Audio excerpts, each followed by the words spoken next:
अस्सलाम वालेकुम रहमतुल्लाहि व बरकातुहू। वज़ीर-ए-आला पंजाब की हदायत की रोशनी में हमारे शहर में भी नाजायज़ तजावज़ात के ख़िलाफ़ ऑपरेशन बड़े ज़ोर शोर से जारी है। मैं समझता हूँ इसकी जितनी भी तारीफ़ की जाए कम है। ये कसूर हमारी बल्दिया यानी TMA का भी है, जिसने खड़े होने को जगह दी तो मामला बैठने और फिर लेटने तक पहुँच गया। और ये अगर आप 5-6 दहाइयाँ पीछे जाएँ तो ये दुकानों के आगे खाली थड़े होते थे जिन पे थोड़ा बहुत वो सामान रखते थे। तो बल्दिया ने उनसे किराया लेना शुरू कर दिया उस जगह का, और जिसको हम तय बाज़ारी बोलते हैं।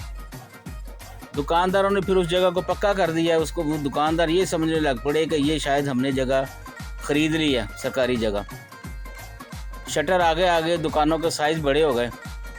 अब आहिस्ता आहिस्ता कबाखत ये हुई कि दुकानदारों ने अपनी दुकानों के आगे रेहड़ियाँ सजवानी शुरू कर दी, जिसे हम फड़ियाँ कहते हैं।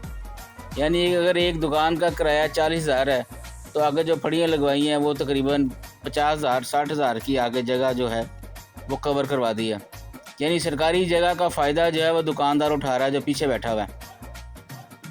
अब आहिस्ता आहिस्ता बाज़ार तंग होने लग पड़े, ट्रैफिक ब्लॉक होने लग पड़ी।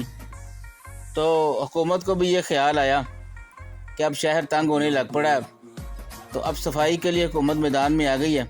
मैं समझता हूँ अगर हुकूमत का ये प्लान कामयाब हो जाता है तो यकीनन मुस्तकबिल में इसके असरात हमारे शहरों पर बहुत ही अच्छे पड़ेंगे। अब प्लान के मुताबिक ये थड़े भी ख़त्म हो रहे हैं और थड़े जो हैं वो सड़क के लेवल पर बन जाने हैं।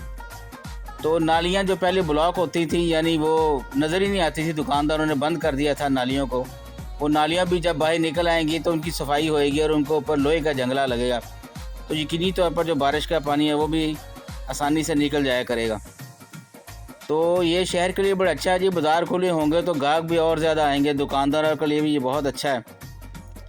तो उम्मीद है कि इंशाअल्लाह ताला सब ठीक हो जाएगा और अल्लाह तबारक व तआला दुकानदारों को भी सब्र दे और हम सबको ऐसा करने की तौफीक अता फरमाए। आमीन सुम्मा आमीन।